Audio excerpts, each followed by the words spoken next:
Məsələn, deyək ki, mən Fransada yaşayıram, mən bilirəm ki, kim istəsə bizneslə məşğul olur, varlı, hallı, yəni milyoner ola bilər. Yəni qapısı açıqdır.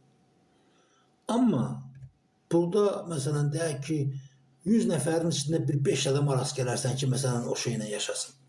Gündəlik deyək ki, qazancı filanı hər şeyi, yəni arxaya da qoymağa, gəzməyə də, yeməyə, içməyə də hər şey çatan adamlar yaşayırlar özləri üçün. Yəni onlar anlayırlar ki, həyat insana bir dəfə verilir və bu təkrar olunmazdır.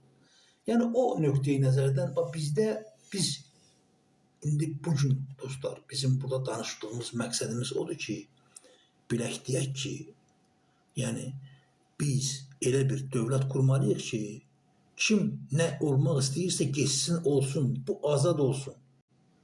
Məsələn, Ağadadaş Ağayevə özünə kırışı axtarmaq üçün Kemaləddinə ümid olmasın.